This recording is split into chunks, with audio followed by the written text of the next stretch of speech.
നമസ്കാരം, ഭാരത് ലൈവിലേക്ക് സ്വാഗതം. നമസ്കാരം പ്രശാന്ത്. ഈ BJPയുടെ പുതിയ സംസ്ഥാന നേതൃത്വം ഇവർക്കെതിരാണ് ഭാരത് ലൈവ് എന്നൊക്കെ പറഞ്ഞിട്ട് നമ്മളൊരു കോഴ വിവാദം ആദ്യമായിട്ട് നമ്മൾ വെളിച്ചത്ത് കൊണ്ടുവന്നപ്പോൾ, ഫണ്ട് തിരിമറി വിവാദം കൊണ്ടുവന്നപ്പോൾ ഒരുപാട് പേർ, ഒന്ന് രണ്ട് പേർ ഈ ഒരു നല്ല ഉദ്ദേശത്തോടെ അല്ലാതെ വന്ന് സോഷ്യൽ മീഡിയയിലേക്ക് കമൻറ്റ് ചെയ്യുന്ന കണ്ടു. അപ്പോൾ അവരതിന് കൂട്ടുപിടിച്ചത്, അപ്പോൾ കുറ്റം ചെയ്ത ഒരാൾ നടുക്ക് നിൽക്കുന്നു, അപ്പോൾ ഒറ്റയ്ക്ക് നിൽക്കുകയാണ്, ചുറ്റും അക്ഷോണി പടയൊന്നുമില്ല, ഒന്ന് രണ്ട് പേരുണ്ട്.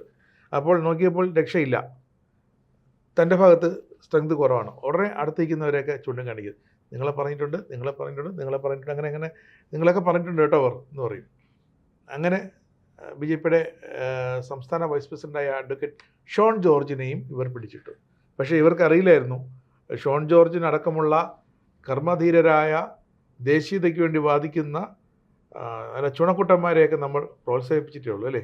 നമ്മൾ ഇപ്പോഴല്ല, ഇതിനു മുമ്പും കൊടുത്തിട്ടുണ്ട്. നമ്മൾ മുമ്പ് ഒരു വാർത്ത കൊടുത്തിരുന്നു. ചെയ്യുന്നത് എന്താണോ അതിനെക്കുറിച്ചാണ്, വസ്തുതകളെയാണ് നമ്മൾ പറയുന്നത്, അല്ലാതെ നമ്മൾ ശൂന്യതയിൽ നിന്ന് വാർത്ത ഉണ്ടാക്കി സൃഷ്ടിച്ച് പറയുകയല്ല. നമ്മൾ ഷോൺ ജോർജ് SFIOയുടെ ഇടപെടൽ ആവശ്യപ്പെട്ടത് നമ്മൾ ഭാരത് ലൈവ് നമ്മൾ നന്നായിട്ട് വാർത്ത കൊടുത്തു. നമ്മളെല്ലാം ആദ്യം കൊടുത്ത, പക്ഷേ ഈ വീണ തായ്ക്കണ്ടിയുടെ ഈ മാസപ്പടി കേസ് ഇത്രയും സെൻസേഷണലായതും ഇത്രയും ഗൗരവപൂർണമായതും ഷോൺ ജോർജ് കാരണമാണ്. BJPയിലെ ഒരൊറ്റ നേതാവാണ്, ബാക്കി ആരും ഈ ആർജവം കാണിച്ചില്ല. ആരും ഇതിനെ ആർജവം കാണിച്ചു. ഒരുപാട് അഡ്വക്കേറ്റുകാരൊക്കെ BJPയിലുണ്ട്. അല്ല, ഞാൻ പറയുന്നത് V മുരളീധരൻ, K സുരേന്ദ്രൻ തുടങ്ങിയ ഒട്ടനവധി നേതാക്കളുണ്ട് BJPയിൽ. അവരൊക്കെ പ്രതികരണങ്ങളൊക്കെ കൊടുത്തു, പ്രസ്താവനകളൊക്കെ ഇറക്കി. പക്ഷേ ഈ കേസ് ഇങ്ങനെ മുന്നോട്ട് കൊണ്ടുപോകാനും ഈ തരത്തിൽ വീണയെ സമ്മർദ്ദത്തിലാഴ്ത്തി ഈ അഴിമതി മൂടിവെക്കാൻ ശ്രമിച്ച വീണയെയും അവരുടെ കുടുംബത്തെയും ഒക്കെ വലിയ സമ്മർദ്ദത്തിലാക്കാനും രാഷ്ട്രീയമായിട്ട് സമ്മർദ്ദത്തിലാക്കാനും ഒക്കെ ഷോൺ ജോർജിന് കഴിയും. ആർജവം വേണം. അതെ, അതിനുള്ള ഒരു നേതാവാകണമെങ്കിൽ ഇന്നത്തെ തലമുറയ്ക്ക്, ജൻസി തലമുറയ്ക്ക് ഒരു ആർജവം വേണം. ആ ആർജവം ഉണ്ട്. അത് തന്നെയാണ് മുനമ്പത്ത് നമ്മൾ കണ്ടത്. മുനമ്പത്ത് ഷോൺ ജോർജ് ചോദിച്ച ചോദ്യം ഹൈക്കോടതി നടത്തിയ പ്ലീ, അതെ, 2 അമുസ്ലിങ്ങളെ കേരള വഖഫ് ബോർഡിൽ വെക്കണമെന്ന് ഉത്തരവുണ്ട്, ഭരണഘടനാ ഭേദഗതിയുണ്ട്. എവിടെ 2 പേർ? ഹൈക്കോടതി അത് കണ്ടു, എന്ത് ചെയ്തു? വഖഫ് ബോർഡിന് എടുത്തങ്ങ് ഒരൊറ്റ ഉത്തരവ് നിങ്ങൾ ഇനി എടുക്കരുത്, നിങ്ങൾ ഒരു വിഷയത്തിലും ഇടപെടരുത്. വഖഫ് ബോർഡിന് ഒരാഴ്ചക്കുള്ളിൽ അതെ ബോർഡ് പുനഃസംഘടിപ്പിച്ചതിന്റെ ഡീറ്റെയിൽസ് നിങ്ങൾക്ക് ഒരു ഇത് അധികാരവുമില്ല. അതെ, മുനമ്പത്തിന് വേണ്ടി ഷോൺ ജോർജും അദ്ദേഹത്തിന്റെ അച്ഛൻ PC ജോർജൊക്കെ എന്തുമാത്രം കഷ്ടപ്പെട്ടു BJPക്ക് വേണ്ടി എന്ന് മുനമ്പത്തുകാർക്കറിയാം. നമ്മൾ പറഞ്ഞില്ലെങ്കിലും അവർക്കറിയാം. മുനമ്പത്തുകാർക്കും അറിയാം, കേരളത്തിലെ പൊതുസമൂഹത്തിനും അറിയാം. അതുകൊണ്ടാണ് ഷോൺ ജോർജിന്, നമ്മൾ നോക്കൂ, സോഷ്യൽ മീഡിയയിൽ അദ്ദേഹത്തിന് കിട്ടുന്ന പിന്തുണ എത്ര വലുതാണ്. ശരിക്കും ഷോൺ ജോർജിനെതിരെ എന്തെങ്കിലും ഒരു ആക്ഷേപം വരുന്നുണ്ടോ? ഇല്ല, ഇതുവരെ ഒരു ആക്ഷേപവും ഞാൻ സോഷ്യൽ മീഡിയയിലും കണ്ടില്ല. ഇത് വളർന്ന്, അതായത് രാഷ്ട്രീയ എതിരാളികളായ UDFും LDFും പോലും ഷോൺ ജോർജിനെ ആക്രമിക്കുന്നില്ല. ഷോൺ ജോർജിന്റെ അച്ഛൻ PC ജോർജിനെ തലങ്ങും വിലങ്ങും ആക്രമിക്കുന്നുണ്ട്. പക്ഷെ എന്തുകൊണ്ട് അവർ ഷോൺ ജോർജിനെ ആക്രമിക്കുന്നില്ല? കാരണം ഷോൺ ജോർജ് വസ്തുതകൾ നിരത്തി യുക്തിപൂർവമാണ് ഇതിനെ നേരിടുന്നത്. സ്പെസിഫിക് ആണ്. അതെ, നീക്കങ്ങളെല്ലാം ചടുല നീക്കങ്ങളാണ്. ഒരു പഴുതുമില്ല അദ്ദേഹത്തിനെ കുറ്റം പറയാനായിട്ട് അവിടെ എങ്ങും ഒരു പഴുത്. അതുകൊണ്ട് തന്നെയാണ് വഖഫ് ബോർഡ് മുനമ്പത്തോട് വഖഫ് കാണിച്ച ആ അനീതി, അവിടെ കണ്ണുനീര്, അവിടെ എത്ര തലമുറ, എത്ര കുടുംബങ്ങളിലൊക്കെ വഴിയാതരമായി, എത്ര കുടുംബങ്ങളുടെ സ്വസ്ഥത നഷ്ടപ്പെട്ടു, ആത്മഹത്യയുടെ വക്കീലാണ്. അതിന് രക്ഷകനായി എത്തിയവരാണ് ഷോൺ ജോർജാണ്. ഷോ അല്ല, വെറും ഷോൺ ജോർജ് എന്ന് പറഞ്ഞാൽ അതൊരു റിയാലിറ്റിയാണ്. അങ്ങനെയാണ് വഖഫ് ബോർഡിന്റെ, ഷോൺ ജോർജിന്റെ ഒരൊറ്റ ശ്രമഫലമായിട്ടാണ് ഈ വഖഫിനെ അങ്ങ് ഫ്രീസറിൽ വെച്ചത്. അല്ല, ആ കേസ്, അതായത് ഈ സംസ്ഥാന വഖഫ് ബോർഡിന്റെ പുനഃസംഘടനയുമായി ബന്ധപ്പെട്ട ആ കേസ് ഇപ്പൊ സുപ്രീം കോടതിയിൽ എത്തി നിൽക്കുന്നത്. അങ്ങനെയാണ്. എന്താണ് അതിന്റെ ബാക്കി നാൾ വഴി? വളരെ രസകരമാണ്. ഇല്ലല്ല, ഷോൺ സുപ്രീം കോടതിയിൽ പോയി ഹർജി കൊടുത്തിരിക്കുകയാണ്. ആ കേസിൽ കക്ഷി ചേർക്കണം. അതായത് ഇപ്പം മരവിപ്പിച്ചല്ലോ, ഹൈക്കോടതി വിധി മരവിപ്പിച്ചതിനെ ചോദ്യം ചെയ്തുകൊണ്ടുള്ള ഹർജിയാണ്. ആ ഹർജിയിൽ സ്റ്റേ എന്തെങ്കിലും, ഹൈക്കോടതി വിധിക്ക് സ്റ്റേ കൊടുക്കാൻ സാധ്യതയുണ്ട്. സുപ്രീം കോടതിക്ക് അതിനകത്ത് ഇവരാവശ്യപ്പെടുന്ന കാര്യം, ഹർജിക്കാരാവശ്യപ്പെടുന്ന കാര്യത്തിൽ പ്രഥമ ദൃഷ്ട്യാ യുക്തിയുണ്ട്, കഴമ്പുണ്ടെന്ന് തോന്നിയാൽ ഹൈക്കോടതിയുടെ ഉത്തരവ് താൽക്കാലികമായിട്ട് സ്റ്റേ ചെയ്യാം. പക്ഷേ അങ്ങനെ സ്റ്റേ ഉത്തരവ് കൊടുക്കുന്നതിന് മുമ്പ് തൻ്റെ ഭാഗം കൂടി കോടതി കേൾക്കണം എന്നാവശ്യപ്പെട്ടുകൊണ്ടാണ് പോയിരിക്കുന്നത്. അതിപ്പോൾ ആ ഹർജി അവിടെ കൊടുത്തു കഴിഞ്ഞു. അത് പിന്നെ തിങ്കളാഴ്ച അല്ലെങ്കിൽ ചൊവ്വാഴ്ച പരിഗണിക്കുമെന്നാണ് ഇപ്പോൾ കിട്ടുന്ന വിവരം. നമ്മുടെ മാധ്യമങ്ങൾ റിപ്പോർട്ട് ചെയ്യുന്നത് അങ്ങനെയാണ്. അടിയന്തരമായിട്ട് ആ ഹർജി പരിഗണിക്കും. കാരണം ഒരാഴ്ചയ്ക്കുള്ളിൽ സംസ്ഥാന സർക്കാർ ഹൈക്കോടതിയിൽ മറുപടി പറയണമല്ലോ. അപ്പോൾ അതുകൊണ്ട് തന്നെ ഈ ഹർജി അടിയന്തരമായിട്ട് പരിഗണിക്കാനുള്ള സാധ്യതയുണ്ട്. സംസ്ഥാന സർക്കാർ ഇതിൽ ഇതുവരെ കക്ഷി ചേർന്നിട്ടില്ല എന്നാണ് ഞാൻ മനസ്സിലാക്കുന്നത്. കോടതി സംസ്ഥാന സർക്കാരിന് നോട്ടീസ് അയക്കാൻ സ്വാഭാവികമായിട്ടുള്ള നടപടിക്രമമാണ്. തീർച്ചയായിട്ടും. പക്ഷേ ഇവിടെ ഷോൺ ജോർജും അതുപോലെ സ്റ്റാലിൻ ദേവനും മുനമ്പത്തെ ആൾക്കാർ, ഈ രണ്ട് കൂട്ടരും ഹർജിയിൽ കക്ഷി ചേരാൻ സാധ്യതയുണ്ട് എന്നാണ്. അതിൽ അവർ മിക്കവാറും ഹർജി ഈ കക്ഷി ചേർക്കണമെന്നാവശ്യപ്പെട്ട അവർ ഹർജി കൊടുക്കാൻ സാധ്യതയുണ്ട്. മുനമ്പം നിവാസികളും അതുപോലെ തന്നെ സ്റ്റാലിൻ ദേവനും. അത് എന്തായിത്തീരുമെന്ന് നമുക്കിപ്പോൾ പറയാൻ കഴിയില്ല. കാരണം അവർ ഹർജി കൊടുക്കുന്ന ഹർജിയിൽ അവരെന്ത് കാര്യങ്ങളാണ് ഉന്നയിക്കുന്നതെന്ന് നമുക്കറിയില്ലല്ലോ. സ്വാഭാവികമായിട്ടും വഖഫ് ബോർഡുമായി ബന്ധപ്പെട്ട കാര്യങ്ങളിൽ അവരും ആവശ്യപ്പെടാൻ പോകുന്നത് തങ്ങളുടെ ഭാഗം കേൾക്കണം. തങ്ങളുടെ ഭാഗം കേൾക്കാതെ ഈ ഉത്തരവ്, ഹൈക്കോടതി ഉത്തരവിനെ സ്റ്റേ ചെയ്യരുത്, അല്ലെങ്കിൽ ഹൈക്കോടതി താൽക്കാലികമായിട്ട് നടത്തിയ മരവിപ്പിക്കലുണ്ടല്ലോ, ഇടക്കാല ഉത്തരവ്, അത് സ്റ്റേ ചെയ്യരുത് എന്ന് തന്നെയായിരിക്കും അവരും ആവശ്യപ്പെടാൻ പോകുന്നത്. ഒരു കാര്യം അതിൽ വ്യക്തമാണ്, ഷോൺ ജോർജ് വളരെ ഗൗരവപൂർവം ഈ വിഷയത്തെ മുന്നോട്ട് കൊണ്ടുപോകുന്നു. ഞാൻ ഒരു വളരെ സങ്കടകരമായൊരു കാര്യം പറയാം. അദ്ദേഹത്തിന് വേണ്ട പിന്തുണ BJP-ന്ന് കിട്ടുന്നുണ്ടോ? ഇല്ല എന്നുള്ളതാണ് സത്യം. അദ്ദേഹത്തിന് വേണ്ട പിന്തുണ BJP-യിൽ നിന്ന് കിട്ടിയിരുന്നെങ്കിൽ ഈ വിഷയം ഇങ്ങനെയല്ല, ഈ വിഷയം കത്തിയേനെ. ഇത് ഒന്ന് ആലോചിച്ച് നോക്കൂ. BJP ക്രിസ്ത്യൻ ഔട്ട്റീച്ച് നടത്താൻ പോകുന്നു. അതുകൊണ്ട് എന്താ പ്രയോജനം അവർക്ക്? ഈ തെരഞ്ഞെടുപ്പിൽ കിട്ടിയത് വട്ടപൂജ്യമാണ് അല്ലേ? അവർ ഈ ക്രിസ്ത്യൻ ഔട്ട്റീച്ച് കൊണ്ട് നേട്ടമുണ്ടാകും എന്ന് കരുതിയ സ്ഥലങ്ങളിലെല്ലാം കനത്ത തിരിച്ചടിയായിരുന്നു. അവർക്ക് എന്തെങ്കിലും നേട്ടമുണ്ടായെങ്കിൽ അത് ഷോൺ ജോർജിനും പിന്നെ ഒരല്പം PC ജോർജിനും കുറച്ച് വോട്ട് കൂടി. അതിനുശേഷം വിളിച്ചു ചേർത്ത ഇലക്ഷൻ പരാജയവും 3 മണ്ഡലങ്ങളിലെ വിജയവും മറ്റ് പരാജയങ്ങളും ഇതൊക്കെ ചർച്ച ചെയ്യാൻ വിളിച്ചു ചേർത്ത കോർ കമ്മിറ്റി യോഗത്തിൽ ഷോൺ ജോർജിന് രൂക്ഷ വിമർശനമായിരുന്നു.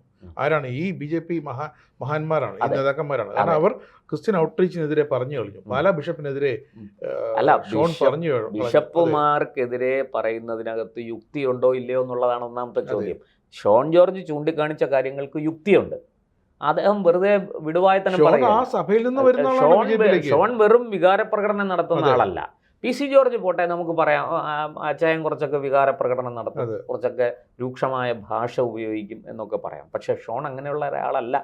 ഷോൺ വളരെ പഠിച്ച് ഗൗരവപൂർവം വസ്തുതകൾ അവതരിപ്പിക്കാൻ കഴിയുന്ന ഒരാളാണ്. യുക്തിസഹമായി, വെറുതെ കാര്യകാരണ സഹിതമാണ് പറയുന്നത്, അല്ലാതെ ചുമ്മാ വെറുതെ ഈ വളവള പറയുകയല്ല.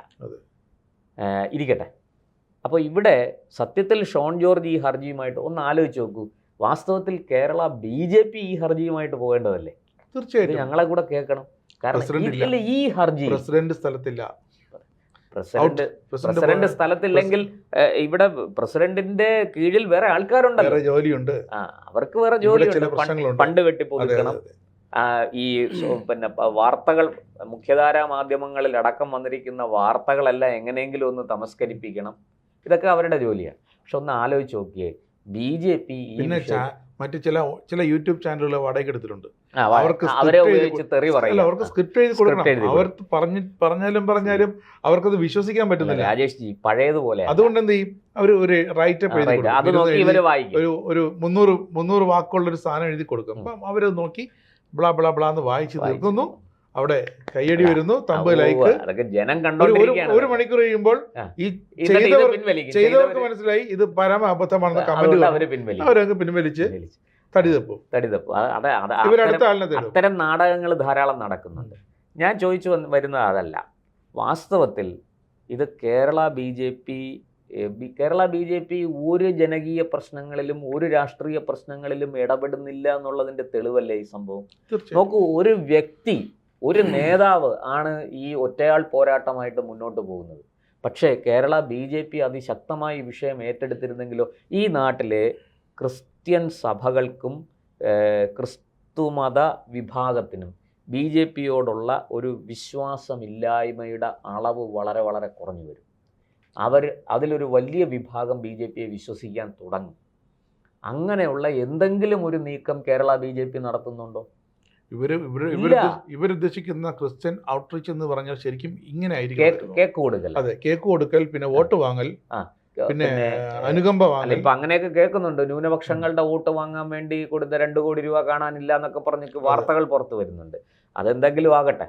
പക്ഷെ എൻ്റെ ചോദ്യം ഇതാണ്, ഇവിടെ ഷോൺ ജോർജ് വളരെ കൃത്യമായി ഒരു നിലപാടെടുത്ത്, അതായത് പിടിച്ച ആ പിടി എന്താണോ പിടിച്ചത് അതിന്റെ അവസാനം, ഇനി സുപ്രീം കോടതിക്ക് അപ്പുറത്തൊന്നും ഇല്ലല്ലോ, അവിടുന്ന് വിധി വരട്ടെ. വാസ്തവത്തിൽ ഷോണിന്റെ ഭാഗത്താണ് നീതിയും ന്യായവും. ഷോൺ പറയുന്ന കാര്യങ്ങൾക്കാണ് കേന്ദ്ര സർക്കാർ ഒരു നിയമം കൊണ്ടുവന്നു. ആ നിയമം എന്തുകൊണ്ട് സംസ്ഥാന സർക്കാർ നടപ്പാക്കുന്നില്ല? കഴിഞ്ഞ സർക്കാർ അവിടെ പാലം വലിച്ചേച്ചു പോയി. അവർ ഇനിയിപ്പോൾ ഞങ്ങൾ അധികാരത്തിൽ തിരിച്ചു വരികയാണെങ്കിൽ അപ്പം നോക്കാം എന്നെല്ലാം വിചാരിച്ച് അവരവിടെ ഒരു പാലം വലിച്ചിട്ട് എല്ലാം പെൻഡിങ്ങിലിട്ടു. ഈ സർക്കാർ വന്നപ്പോൾ ഇവര് വിചാരിച്ച് തന്ത്രത്തിൽ ഇതങ്ങ് ഒരു, മുമ്പ് കോൺഗ്രസ് ഇരിക്കുമ്പോഴും അല്ലെങ്കിൽ CPM ഇരിക്കുമ്പോഴും ഒക്കെ തമ്മിലൊരു ധാരണകളുണ്ട്, അന്തർധാര. ആ അന്തർധാര അനുസരിച്ച് BJPയുടെ അടുത്ത് കാര്യങ്ങൾ നടത്താമെന്ന് വിചാരിച്ചു. പക്ഷെ പരാജയപ്പെട്ടു പോയി, വിജയിച്ചില്ല. കേന്ദ്രം പാർലമെന്റിൽ പാസാക്കിയ നിയമം ഒരു സംസ്ഥാന സർക്കാർ അനുസരിച്ചേ പറ്റൂ. 2 അമുസ്ലിങ്ങളെ കൂടി വഖഫ് ബോർഡിൽ ഉൾപ്പെടുത്തണം എന്ന് പറഞ്ഞാൽ അത് ഉൾപ്പെടുത്തണം. അത് നിയമം പാർലമെന്റിൽ പാസ്സായതാണ്. അതിനെ സുപ്രീം കോടതി ചോദ്യം ചെയ്തിട്ടുണ്ട്, അത് വേറെ കാര്യം. പക്ഷെ സുപ്രീം കോടതി സ്റ്റേ കൊടുത്തില്ല. ഈ വഖഫിന്റെ സ്വത്തുക്കൾ തിരിച്ചെഴുതി എടുക്കാനല്ല 2 അംഗങ്ങൾ വയ്ക്കുന്നത്. ഇനിയെങ്കിലും വഖഫ് ബോർഡ് എടുക്കുന്ന നിർണായകമായ തീരുമാനങ്ങളിൽ ആ ഒരു മുസ്ലിം ലാക്ക് വരരുത്. ഏകപക്ഷീയമായിട്ട് ഈ വഖഫ് നിയമത്തെ ദുരുപയോഗം ചെയ്യുന്ന ഒരു സാഹചര്യം ഉണ്ടായിരുന്നു. ആ സാഹചര്യത്തെ ഞാൻ നേരത്തെ ഇത് അഹമ്മദ് മാഷിനെ പോലുള്ളവരോടൊക്കെ സംസാരിക്കുമ്പോൾ അഹമ്മദ് മാഷ് എന്നോട് പറഞ്ഞത്, AP അഹമ്മദ് മാഷ്, അദ്ദേഹം പറഞ്ഞതെന്ന് വെച്ചാൽ, ഈ ശരിക്കും പറഞ്ഞാൽ ഹിന്ദുക്കളും വഖഫ് ബോർഡും തമ്മിലുള്ള കേസുകൾ, ക്രിസ്ത്യാനികളും വഖഫ് ബോർഡും തമ്മിലുള്ള കേസുകളുടെ എണ്ണം വളരെ കുറവാണ്. ഏറ്റവും കൂടുതൽ കേസ് നടക്കുന്നത് വഖഫ് ബോർഡും മുസ്ലിങ്ങളും തമ്മിലാണ്. അതെ. അപ്പോൾ ഈ ഹിന്ദുക്കൾക്ക് വേണ്ടി സംസാരിക്കാൻ ഹിന്ദു ഐക്യവേദി വരും, ക്രിസ്ത്യാനികൾക്ക് വേണ്ടി സംസാരിക്കാൻ ക്രിസ്തീയ സഭകളും പിന്നെ കാത്തലിക് ബിഷപ്പ് കൗൺസിൽ അതുപോലെയുള്ള സംഘടനകളുണ്ട്. ഈ പാവപ്പെട്ട മുസ്ലിങ്ങൾക്ക് വേണ്ടി ആര് സംസാരിക്കാൻ വരും? വഖഫ് ബോർഡിനെതിരെ മുസ്ലിം ലീഗ് വരുമോ? വരില്ല. ജമാഅത്ത് ഇസ്ലാമേ ഇല്ല. സമസ്ത വരില്ല. ഒരു സംഘടനയും വരില്ല. സമസ്തയ്ക്ക് ഉള്ളിൽ തന്നെ 900 സംഘടനകൾ. വഖഫ് ബോർഡിലേക്ക് പുതിയ VD സതീശൻ സർക്കാരിന് വേണമെങ്കിൽ 2 പേരെ കൊടുക്കാമായിരുന്നു. മുസ്ലിം ലീഗിൽ മുസ്ലിം സമുദായക്കാർ മാത്രമല്ല ലീഗിലുള്ളത്. ലീഗ് പറയുന്ന 2 പേരെ ഒരു സ്ഥാനാർത്ഥി നിർത്തിയിരുന്നല്ലോ. അതെ, ഇതിനുമുണ്ടല്ലോ. ലീഗ് മുന്നോട്ട് വെക്കുന്ന 2 മുസ്ലിം വ്യക്തികളെ കൊടുക്കട്ടെ. സമുദായക്കാർ മാത്രമല്ല ലീഗിലുള്ളത്, മതേതര പാർട്ടിയാണെന്ന് അവർ പറയുന്നു. സമുദായക്കാർ മാത്രമല്ല. ശരിക്കും UDFന് ലീഗ് മതേതരമാണെന്ന് തെളിയിക്കാൻ കഴിയുന്ന ഒരു സന്ദർഭം കൂടിയായിരുന്നു. ലീഗ് പറയുന്ന 2 പേരെ വെച്ചാൽ മതിയായിരുന്നല്ലോ. അതെ, അത് ചെയ്തില്ല. അതിന് പകരം ഗിമ്മിക്ക് കളിച്ചു. ആ ഗിമ്മിക്കാണ് കോടതിയിൽ ചോദ്യം ചെയ്തിരിക്കുന്നത് ഷോൺ. അത് ഷോൺ ഇപ്പോൾ കേരള ഹൈക്കോടതിയിൽ വിജയിച്ച ഷോൺ അത് സുപ്രീം കോടതിയിൽ പോയി ഇവർ വേണ്ട വിധത്തിൽ കേസൊക്കെ നടത്തി ഇതിനെ അട്ടിമറിക്കുമെന്ന് അറിയാവുന്നത് കൊണ്ട് ഷോൺ എന്ത് ചെയ്തു? അവിടെ സംസ്ഥാന സർക്കാർ എന്ത് ചെയ്യും? കയ്യും കെട്ടി മറ്റേ ഞാനൊന്നും കണ്ടിട്ടില്ല, ഞാനൊന്നും കേട്ടിട്ടില്ല, ഞാനൊന്നും മിണ്ടിയിട്ടില്ല. സംസ്ഥാന സർക്കാരിനെ കുറ്റപ്പെടുത്താൻ പറ്റില്ല. കാരണം പോഷക സംഘടനകൾ കോൺഗ്രസിനുള്ള പാർട്ടി പ്രസിഡന്റ് പോലും എടുത്തില്ല കോൺഗ്രസിന്റെ. പിന്നെ ഒന്നും വീതം വെച്ച് തുടങ്ങിയിട്ടില്ല.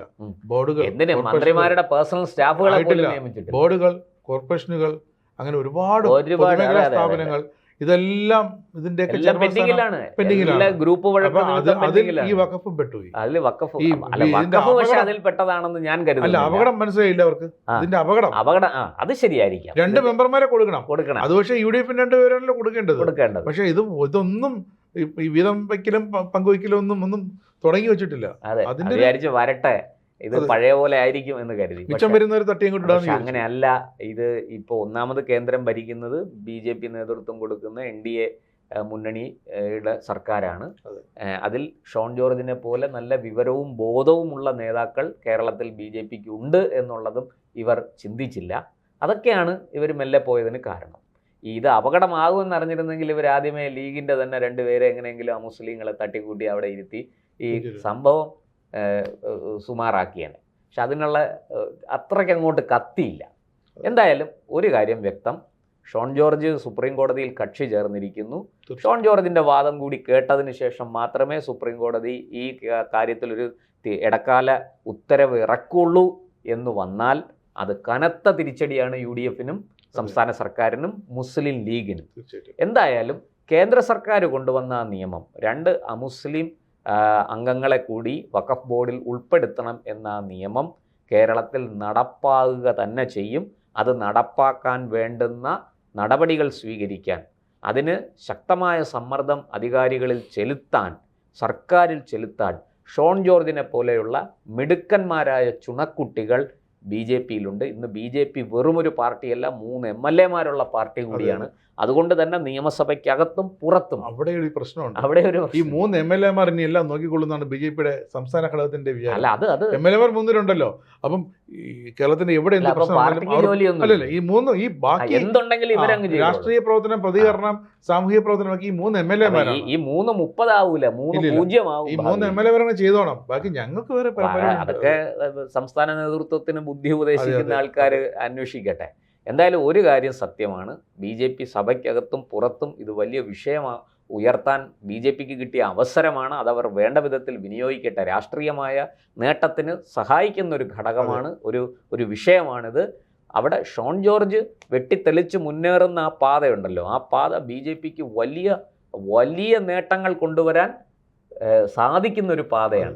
അത് അങ്ങോട്ട് മാത്രമല്ല, ഒരു വഴി ഉണ്ടാക്കി അങ്ങോട്ട് മാത്രമല്ലല്ലോ, ഇങ്ങോട്ടും വരാമല്ലോ. ഷോണിനെ തിരിച്ചറിയണം. ഷോണിനെ തിരിച്ചറിയണം. ഷോൺ ചെയ്തുകൊണ്ടിരിക്കുന്ന ഈ കാര്യങ്ങളെക്കുറിച്ചൊരു ധാരണയുണ്ടാകണം. ബി ജെ പി നേതൃത്വത്തിന് അതിന് കഴിയുമെന്നാണ് എൻ്റെ പ്രതീക്ഷ. അതുകൊണ്ട് നല്ല രീതിയിൽ ഒത്തൊരുമയോടുകൂടി ഒറ്റക്കെട്ടായിട്ട് ബി ജെ പി ഈ വിഷയത്തിൽ മുന്നോട്ട് പോയാൽ, മുനമ്പത്തെ ജനങ്ങളോടൊപ്പം നിന്നാൽ, അത് ബി ജെ പിക്ക് ഭാവിയിൽ വലിയ നേട്ടങ്ങൾ ഉണ്ടാക്കും എന്ന് തീർച്ചയാണ്. വെറും ഷോ അല്ല ഷോൺ ജോർജ് എന്ന് ബി ജെ പിക്കാരെങ്കിലും ഒന്ന് തിരിച്ചറിയണം.